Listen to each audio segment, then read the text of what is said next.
Hello, everyone, and welcome to another episode of the Conversations with Coaches podcast. I am your host, Kevin, and I've been having a conversation with Rich Steffen, and I'm really glad to start sharing that conversation with you.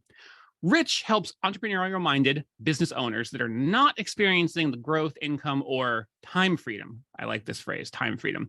They expected to discover and develop the three fundamentals that will enable them to build the businesses they originally envisioned. I really like the way that you phrase that. Because of that re-envisioning, that reinvigorating, I feel like that's so core to what good coaching does for a person and for a business. So, Rich, I'm really grateful you're here. Thanks for talking to me today. Yeah, I appreciate the opportunity. Glad to be here. Let's start with your. I like to, it's like tongue in cheek. I like to call it the superhero origin story. How you became a coach, or in some cases, people just kind of discover that they have like sort of. They don't have the words for it yet, but they discover they are already coaching in their present role and just kind of move into doing that professionally. So how did you get your start in coaching? How did you discover or realize that coaching was something that you were good at and something that you wanted to do? Well, I started getting interested in coaching probably about 15 years ago. And when I got into it and started looking at it, it was a kind of a train wreck, to be quite honest, not certified or being controlled in much ways. I kind of backed out a little bit, but I've always been a human behavior nut. I kind of like to know why people do what they do because everybody does what serves them. Anyway, so as time kind of went on, I keep my fingers in there looking around and I'm not a spring chicken. I've had 7 different businesses. And what I look back with by connecting the dots from where I am now back to where I got started, inadvertently, no matter what business I was in, whether it was W-2 or 1099 position, I always managed to find myself in a training or mentoring capacity. And, I always remembered, how much I enjoyed that part. And it just seemed like I'd be willing to stay later than I had to in order to just do that part. And then as time has gone on, as of recent, probably about 10 years ago, the company I'm with right now basically started a coaching division, and they wanted someone to be the chair of that. I took that over and kind of got their platform started and have been coaching their employees for probably the last 8 years, and then decided now I'm going to kind of go out and do it on my own and not work for somebody else, and that's what brings me to today. I like that. There's it's so funny. It's like at first blush, it might seem like a paradox, but there's such an independent streak in coaches that I find that obviously you have to be an entrepreneur to start your own business. You have to have that sort of independent, that fire, that desire to go forward in that particular way. And coaches are such great team players and team growers and guides and collaborators. It's like I said, like at first blush, it might seem like a paradox, but really it goes hand in hand with, quite frankly, every coach I've ever spoken to. Yeah, the collaboration aspect is huge. And I think that's the one where I don't know that there's another group of people that when they get like minds together are explosive or synergistic as coaches are, which I find, that's what I really enjoy. Yeah, just being adjacent to and a part of the overall like coaching industry. It's one of the things that really drew me to it is that I use this analogy pretty often. I think there's this very rising tide raises all boats kind of approach from coaches and people who respect and admire and participate in coaching, where there's, and this is something I bump into a lot too, is like a lot of coaches know a lot of other coaches, and they're also very, very, very mindful of being a good fit for the people who are coming to them for help, for coaching, for training, for whatever it is. And if they're not the right fit for the person who's seeking out that coaching, they'll say it. They'll say, you know what, I don't know if I'm the right coach for you, but I think I know who might be. And they'll have 1, 2, 10 recommendations of people who might be able to help them with exactly what they're looking for, with exactly what they need. And I can't say enough how much I love that. That collegiality and rising tide. I think the other thing too I like about the coaching environment is the level of curiosity. I mean, they're constantly wanting to know more. Tell me more, tell me more, tell me more. And they never hear enough, and so, and that's really the key to the business anyway. Because in my opinion, I think that, and others I think will agree, when you take the real true generic definition of what a coach is one that asks the right questions, not necessarily gives the right answers. That's a theme that comes up so often. And as I've had something that a coach told me a while ago for an interview, actually. is I don't, how did he put it? I don't answer your questions so much as I question your answers. You know, that kind of, it's like, it's really about questions. And curiosity is quite frankly a virtue where you're just like, okay, so let's think about, actually, I was talking to someone earlier today, interviewing them for this podcast, actually. And they were talking about how they made their jump into coaching. And there was this pivot point at which they began to, rather than kind of bring their answers to their life and try to like solve like this equation, they came into it, was like, okay, so what are my options? And I was like, oh, so you basically just asked yourself some questions and then explored the answers. And he's like, yeah, it's exactly what I did. Found the answer that best suited the question that had the best answer, went in that direction for his life and his career, and then kept on asking questions. That spirit of exploration and curiosity just permeates the coach's journey. And it's I love that you can sense it immediately. And I think that's a good way for you to know that you're talking to a good coach and you're having a good coach-coachee relationship, is that spirit of exploration and curiosity is just everywhere. I think the other thing too is that with coaching, one of the sort of silent or in the background benefits that you get with coaching is the objectivity that you can't do on your own. I mean, we have a ability to solve our own problems in a lot of ways, but the old phrase of like, everybody's the expert at somebody else's problem. But if they have that problem they can't figure out, well, the reality is that's the objectivity that you give when someone's not emotionally attached or has no attachment to the outcome, just only that it be accurate and correct. I mean, that's really the goal. And so by asking the right questions, that's what you come up with, is you come up with this awareness on your client's part of the objectivity and helping confirm with them in their own mind what the right answer is, because they have lots of answers. They just don't know how to choose. Too many answers can be worse than none at all. Exactly. Yeah. It's got me thinking about the dichotomy there, that in the coach, the way I like the way you spoke about it, attachment there. There's investment from the coach. Like it's a very invested kind of relationship, but yeah, without the potential obstacles and hurdles that closer attachment can bring. It's like how, you don't often go to a close relationship for advice in certain kinds of places because it might be too close. That's why a coach is so ideal, because they have an investment, not just because they're paid, but there's a capacity for emotional and intellectual investment that really allows so many otherwise very sensitive topics to be explored and pursued. I just love that. And I think that, one of the real keys of being a good coach is when there's a lot of tools and techniques and methods out there that you can be trained on. And those, if just administered in their own right, would sound like very functional and very, black and white and not real encouraging or receptive to people. And so being able to take those and convert those or mold those into questions that come across as being one, very specific to the conversations being had, but also in a very caring and concerning way that can be can uncover the things that will help the client you work with. Then it's just a matter of, it's kind of like you say, you memorize the technique first, then you professionalize it, then you personalize it, where it becomes your technique and your method and what experience they experience with you specifically, depending on how you deliver. I could stay in this area of conversation all day. I love it, but I want to bring it up to the present and also get into, I say nuts and bolts, but get into like the day-to-day of what your practice looks like these days. And I've been kind of noodling around with a good way to ask this question to kind of both be specific, but open it up to wherever it needs to go. So here's how I've been asking it. Who do you coach and how do you coach them? It's almost like I got you in the interrogation room and I'm like, what did you know and when did you know it? But really like the who being who you focus on coaching. Maybe it's a particular type of person, or it's a person in a particular position or type of position, or on a particular professional journey. And then the how being, one-to-one, small group coaching, masterminds, keynote speeches, coursework, and all of the above. So who do you coach and how do you coach them today? Yeah, for me, it's a solopreneur up to probably about 40 employees, that margin right there. A phrase that has come up, and you probably heard it yourself, and that is the be, do, have. And and ironically enough, if you look at that, and when other businesses use that phrase, and they have accountability for your be, do, and your have. Typically they only focus on the do and the have. It's the stuff that, is like, how many phone calls did you make? How many sales did you make? How many whatever.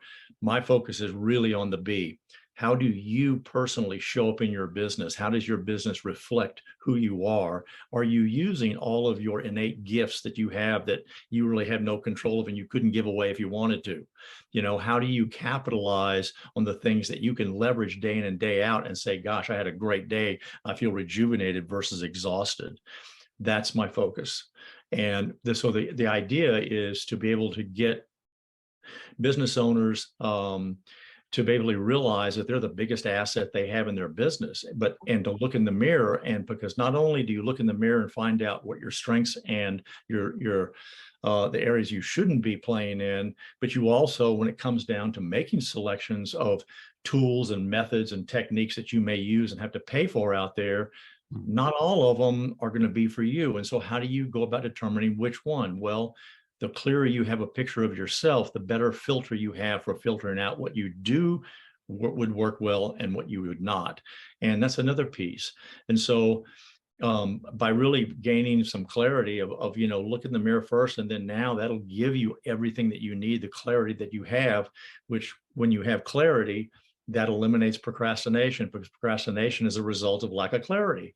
Well, and so if you can continually be moving without a second guessing or having to go, gosh, I wonder if that was right, or in a dilemma, then that enables you to time freedom, be able to control your time. You figure out where your time is best spent so that you're doing the things that you're really best at in your business, and your business will have a tendency to take on predictability from that point.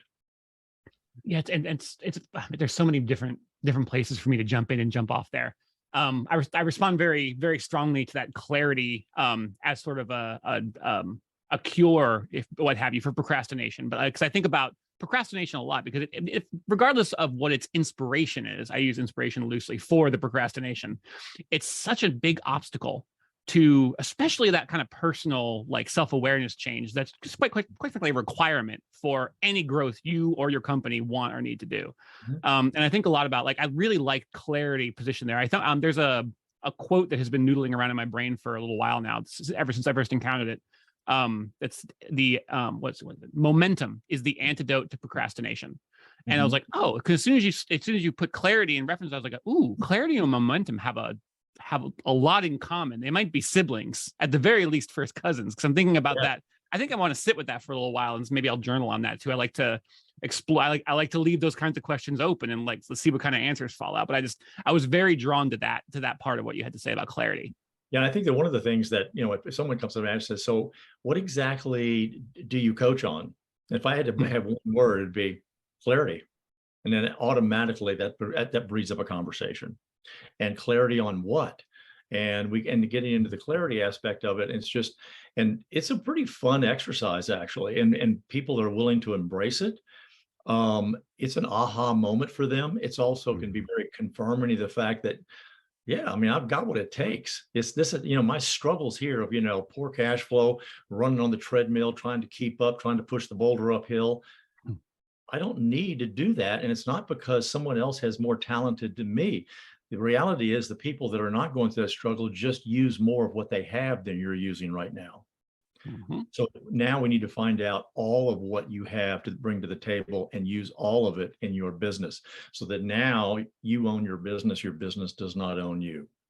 I love it. As soon as you started that, I was like, I know where it's going with this one. The business owner flip flop, the perils. Yeah, I didn't come up with that phrase, needless to say, but so anyway, but but people understand it. They go, yeah, I understand.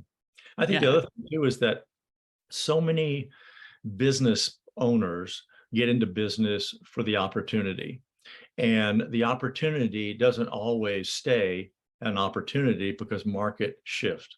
And when markets shift, then it comes down to, okay, if the opportunity is gone, now why am I in business? And now so the only thing that bails them out of that position is purpose. I have a purpose for being in business. I have an internal motivator that gets me up, because right now when things are good, all the motivation is external. I can make more money. I can do this. I can do that. Well, but to really keep you going, that internal motivation is essential. And so that comes from being able to sort of, one, understand your strengths and your skills and your talents. And then also, what is it that is your personal story? And I hate to kind of get too woo or crazy about it, but people's stories, I mean, they have a lot of power in their stories, more so than they realize. And if they could find a way to use that to gain a permission card to have influence with the people they want to work with, I mean, it's a given, and it's a gift. And once you get to the point where that's really ingrained in their process, gosh, I tell you, their niche will come to them.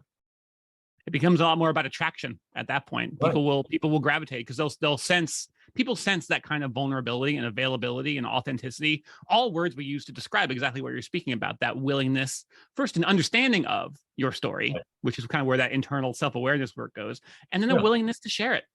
And that goes, to say that goes a long way is an understatement.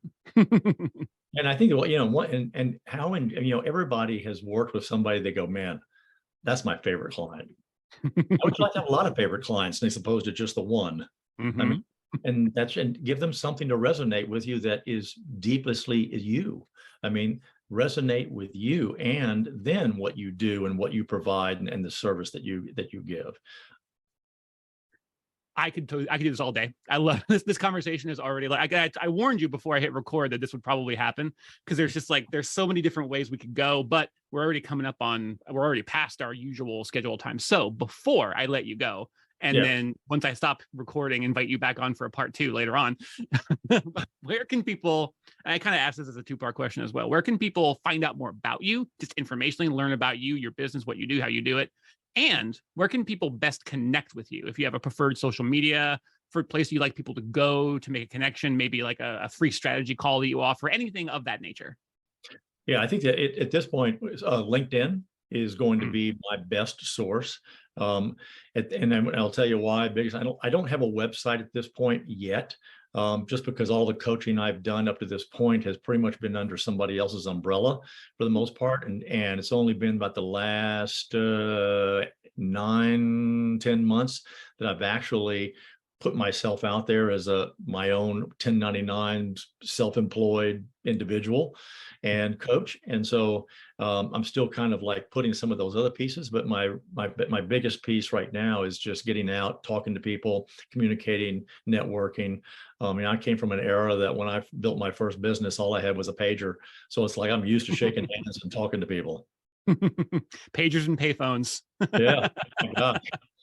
And then came brick, and then so anyway, but it's I have somebody working on some of that stuff for me now, but LinkedIn is probably the best place to read a little bit about me and also to connect with me.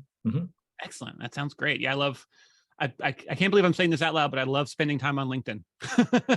But it's just true. It's like I go there. It's probably the only social media platform I engage with that feels additive. Like I feel more positive after having spent time on it, which is, I might be damning with faint praise here, because social media, you got to be careful with how you use it and how it uses you, just like the whole business owner owned by your business dichotomy, something to watch out for. But I just find LinkedIn to be such a healthy place to really connect with people in a meaningful way and begin relationships, like a coach thrives on. So shoot. Yeah. I want to keep going, but I kind of feel like I need to let you go. Do you have any final words for the audience before I let you go?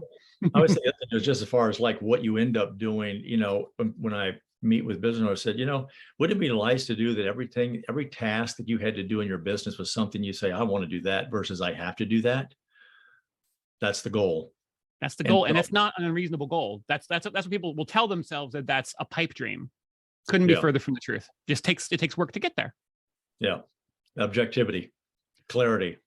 Oh, all right. I'm going to let you go. Thank you so much for sharing, talking with me. I wasn't kidding about that part 2. I'll probably wait a little while. Obviously, we'll let this episode post, but I would love to continue this conversation and just kind of continue to follow it where it goes. I loved chatting with you, and I am formally encouraging the audience to check you out on LinkedIn and learn a little bit more about you, because you're the real deal. So thanks for sharing with me today. I appreciate it. Yeah, I appreciate the time. And to that audience, we will talk to you again very soon.